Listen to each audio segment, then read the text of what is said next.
Next देखिए आपके पास अब जो क्वेश्चन आए हैं, पहले वाले क्वेश्चंस आपके पास सिंपल फॉर्म में थे, सेकेंडली क्वेश्चंस आपके पास सर्कल की फॉर्म में थे। अब ऐसे क्वेश्चन है अगर स्ट्रेट लाइन की फॉर्म में आ जाए तब आपने क्या करना है। अब क्वेश्चन नंबर 9 में आपको इंटेग्रल दे दिया गया है, आपसे कहा है सी कोई भी स्ट्रेट लाइन है 1 से लेकर आयोटा तक, आपने इसकी इंटीग्रेशन कैलकुलेट करनी है। अब जो भी पाथ दी जाएगी आप उसे ड्रॉ करोगे स्ट्रेट लाइन के रिस्पेक्ट से, जितने उसके पाथ बनेंगे हर पाथ के रिस्पेक्ट से उसे इंटीग्रेट करोगे। सबसे पहली बात, अब आपने स्ट्रेट लाइन की इक्वेशन निकालनी है, उसके लिए आपको स्ट्रेट लाइन की इक्वेशन निकालने का फॉर्मूला आना चाहिए। इक्वेशन ऑफ स्ट्रेट लाइन देखें बेसिकली आपके पास क्या होती है, y minus y one over x minus x one into x minus x one. उसके रिस्पेक्ट से हम स्ट्रेट लाइन की इक्वेशन निकालेंगे। पहले तो देखें z इक्वल्स टू 1 और z इक्वल्स टू आयोटा है। z इक्वल्स टू 1 का मतलब है 1 प्लस 0 आयोटा, यानी कि पहला ऑर्डर पेयर 1,0 का है, तो 1 देखें यहाँ कहीं पड़ा होगा x एक्सिस पे और y एक्सिस यहाँ 0 होगा। सेकेंडली आयोटा, आयोटा का मतलब y एक्सिस पे 1 वैल्यू है, y एक्सिस पे 1 वैल्यू, इसके साथ रियल पार्ट कोई भी नहीं आ रहा है, यानी 0,1 है तो 0,1 यहाँ लाया कर रहा होगा। यानी कि बेसिकली ये वाली स्ट्रेट लाइन है जिसके रिस्पेक्ट से हमने कैलकुलेट करना है इंटेग्रल। अब इंटेग्रल क्लोज है, क्लोज इंटेग्रल के लिए हमेशा ओरिजिन से स्टार्ट करोगे, एक दफ़ा यहाँ से लेके ये वाली पाथ का कैलकुलेट करोगे, एक दफ़ा इस वाली लेके इधर तक की पाथ का कैलकुलेट करोगे। करने के बाद इसके इंटेग्रल को और इसके इंटेग्रल को ऐड कर लोगे तो आपका आंसर आ जाएगा। अब देखिए सबसे पहले तो हमें स्ट्रेट लाइन से फंक्शन की इक्वेशन निकालनी है, यहाँ इक्वेशन नहीं दी हुई, तो स्ट्रेट लाइन का फॉर्मूला होता है y minus y one into m into basically x minus x one. M basically slope नहीं, यहाँ पे एम ये वाली चीज़ है कि आपके पास y minus y one over x minus x one, या आप ये कह सकते हो y one minus y two x one minus x two. ठीक है, अब इसके अकॉर्डिंग हम इसे करेंगे। अब देखिए y माइनस वाई वन 0, अब y1 minus y two, y1 minus y two आपके पास ये वाली चीज़ आ जाएगी 1 माइनस 0, x1 माइनस x2 या x2 माइनस x1 करके 0 माइनस 1 आ जाएगा आपके पास। 2 वाली टर्म्स पहले आएंगी, 1 वाली टर्म्स बाद में आएंगी क्योंकि बड़ी टर्म्स पहले आती हैं, और x माइनस x1 आपके पास आ जाएगा दिस टर्म। ठीक है, क्योंकि x1 ये है, y1 ये, x2 ये है, y2 ये है।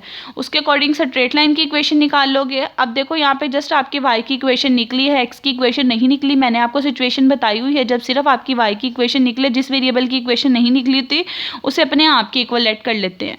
ठीक है, अब ये काम तो इस सिचुएशन में होना था। और देखें ये वाला बेसिकली हम पार्ट 0,0 से 1,0 वाला ले रहे हैं, 0,0 से 1,0 वाला पार्ट ले रहे हैं, तो देखिए सारे का सारा काम x की फॉर्म में चेंज हो गया है, तो लिमिट्स x की आएंगी। x की लिमिट 0 से 1 है, डेट्स में यहाँ पे जो लिमिट्स होगी वो 0 से 1 बन जाएगी।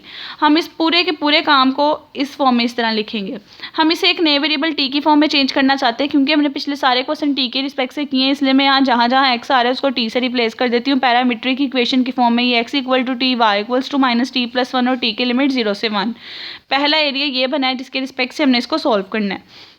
अब देखें इसके रिस्पेक्ट से इसे सॉल्व करना था। अब सेकेंडली जो सेकंड टर्म आपके पास है ये x और y की वैल्यू निकली, हमें z की वैल्यू चाहिए होती है, तो z x plus iota y होता है, x की जगह उसकी वैल्यू, आयोटा y की जगह उसकी वैल्यू आ गई और साथ में लिमिट आ गई।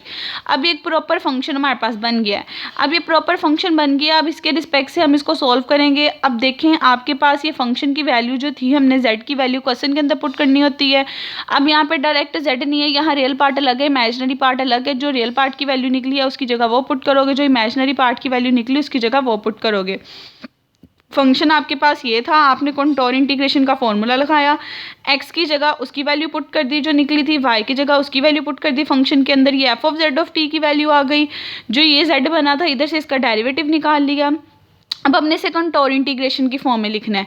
कंटूर इंटीग्रेशन की फॉर्म में बेसिकली हमने बच्चों स्ट्रेट लाइन को कैलकुलेट करना है, क्योंकि ये वाली लिमिट्स तो हमने इस अकॉर्डिंग से ली थी जब हम उसको एक्स वाई के रिस्पेक्ट से देख रहे थे, लेकिन कंटूर इंटीग्रेशन में हमने जस्ट स्ट्रेट लाइन को देखना है। स्ट्रेट लाइन के लिए लिमिट्स हम यहाँ से वैल्यूएट करेंगे। ठीक है, अब सबसे पहले तो हमने फंक्शन की वैल्यू लिख दी, उसके डेरिवेटिव की वैल्यू लिख दी। अब हमें लिमिट्स चाहिए। अब हमें देखें लिमिट्स चाहिए, z इक्वल्स टू 1 से z इक्वल्स टू आयोटा है, यानी कि रियल पार्ट से स्टार्ट काम हो रहा है। जिस पार्ट से आपका काम स्टार्ट हो रहा है और लिमिट्स आप वहाँ से स्टार्ट करते हो, रियल पार्ट से काम स्टार्ट हो रहा है इसलिए रियल पार्ट की लिमिट लोगे। रियल पार्ट आपके पास x होता है, उसकी लिमिट 1 से लेके कहाँ तक जा रही है, 0 तक। लोअर लिमिट 1 है, अपर लिमिट 0 है, डेट्स वाई यहाँ पे जब हमने लिमिट्स लगाई हैं लोअर लिमिट 1 ली है, अपर लिमिट 0 ली है। यहाँ पे लिमिट हमने इसके अकॉर्डिंग देखी थी, कंटूर में लिमिट हमने स्ट्रेट लाइन के अकॉर्डिंग देखनी है, डेट्स वाई उसकी लिमिट ये लगाई। अब फंक्शन की वैल्यू लगाई, कॉन्स्टेंट्स आउटसाइड निकाले, उसके बाद इसको सिंप्लीफाई किया, इंटीग्रेट किया, अपर लोअर लिमिट पुट की, तो एट द एंड ये आपका आंसर आ जाएगा। सिर्फ फ़र्क ये था, काम सारे का सारा वही था, फ़र्क ये था स्ट्रेट लाइन थी तो ये वाला फॉर्मूला लगाना था। ठीक है। अब उसके बाद नेक्स्ट आपका क्वेश्चन नंबर 10 है। 10 प्रीवियस क्वेश्चन की तरह, इसका जस्ट मैंने ओवरव्यू आपको देना है, करोगे आप खुद। यहाँ पे आपको फंक्शन बता दिया, सर्कल बता दिया, देखिए मोड 1 के साथ, यानी cos t plus iota sign T होगा। यहाँ पे आपसे कहा है लोअर हाफ आपका सर्कल है -1 से +1 तक, -1 यहाँ होता है, +1 ये होता है, लोअर हाफ सर्कल है तो यहाँ से एंगल निकालना है। आपको पता है 0 से एंगल स्टार्ट होता है, यहाँ π/2 आता है, यहाँ पाई आता है, यहाँ 3π/2 आता है और यहाँ 2π आता है। तो लोअर सर्कल की लिमिट आपकी पाई से 2π आ जाएगी। सारे का सारा वही काम होगा, फंक्शन का आप कंटूर का फॉर्मूला लगाओगे, x की जगह उसकी वैल्यू पुट कर दोगे, y की जगह उसकी वैल्यू पुट कर दोगे, f(z)(t) की वैल्यू निकालोगे, डेरिवेटिव की निकालोगे, लिमिट्स आपको पता चल गई हैं। अपर लोअर लिमिट पुट करोगे, इसको सिंप्लीफाई करोगे, मल्टीप्लाई करोगे, करने के बाद एट दी एंड जब आप सॉल्व करोगे इंटीग्रेशन के रिस्पेक्ट से, तो आपका आंसर आ जाएगा 2/3 + 3π/8 आयोटा। एक एक स्टेप की सिंप्लीफिकेशन, एक एक स्टेप की इंटीग्रेशन मैंने आपको सॉल्व करके यहाँ पे बताई है, किस फॉर्मूले के अकॉर्डिंग कौन सा काम करना है, आप इजीली यहाँ से टैली कर सकते हो। उसके बाद नेक्स्ट क्वेश्चन नंबर 11 है, सेम क्वेश्चन नंबर 9 की तरह जो मैंने आपको अभी करवाया। डिफरेंस ये था, वहाँ पे आपको एक पाथ बताई हुई थी, हमने उस एक पाथ के रिस्पेक्ट से उसको उसके अंदर चेंज करके सारे का सारा काम किया था। यहाँ पे 2 पाथ बताई हुई हैं, एक दफ़ा 0 से 2 का काम करोगे, एक दफ़ा 2 से 1 + π/8 का करोगे। ठीक है, पहले हम इस पाथ को देखते हैं। 0 से 2 का क्या मतलब है, दोनों एलिमेंट 0 है, और 2 का मतलब ये है कि इमेजिनरी पार्ट 0 है, यानी 2,0 ऑर्डर पेयर आ जाएगा। पहले इसके रिस्पेक्ट से सारा काम करोगे, फिर इसके रिस्पेक्ट से सारे का सारा काम करोगे, क्योंकि सेकंड ऑर्डर पेयर 2 से स्टार्ट होकर 1 + π यानी 1, तक जा रहा था। फर्स्ट के रिस्पेक्ट से जब काम करना है तो देखिए ऑर्डर पेयर 0 0 से 2 0 था। कौन सा वेरिएबल फिक्स कर सकते हो आप, यहाँ पे y = 0 फिक्स कर सकते हो। x की लिमिट 0 से 2 है, x नहीं आ रहा था, x को एक वेरिएबल t ले लो, y की वैल्यू निकल गई, t की निकल गई, इसे xt की फॉर्म में लिख दो। ठीक है, उसके बाद जब आपने सेकंड पाथ की बात करनी है, वो 2 0 से 1 π थी, स्ट्रेट लाइन की इक्वेशन है, स्ट्रेट लाइन का फॉर्मूला लगाओगे, y - y1 y2 - y1 x2 - x1 × x - x2, जैसे मैंने पिछले क्वेश्चन में बताया था, इसके रिस्पेक्ट से y की इक्वेशन निकल आएगी, x को ऑर्बिटरी ले लोगे। अब सारे का सारा काम देखें, बेसिकली t यानी x की फॉर्म में है तो लिमिट x की लगेगी 2 से लेके 1 तक, तो लिमिट 2 से 1 आ गई। दोनों के लिए अलग अलग सॉल्व करोगे। जब हम पहले वाले की बात करेंगे उसके रिस्पेक्ट से अलग x + y करके z फंक्शन बनाओगे, दूसरे वाले के रिस्पेक्ट से अलग z + y बनाओगे, x + y। दोनों फंक्शंस के आप लोगों को डेरिवेटिव्स भी चाहिए, दोनों फंक्शन के डेरिवेटिव भी निकालोगे, उनकी फंक्शन पे वैल्यू भी निकालोगे। जब एक आपके पास क्लोज कर्व था तो एक फॉर्मूला था, अब 2 आपके पास क्लोज कर्व आ रहे हैं, पहला क्लोज कर्व ये वाला है, दूसरा क्लोज कर्व ये वाला है, तो फॉर्मूले में दोनों पाथ की इंटीग्रेशन अलग अलग लोगे, ऐड कर दोगे। इसका मतलब दोनों की फंक्शन पे वैल्यू चाहिए, दोनों के डेरिवेटिव चाहिए।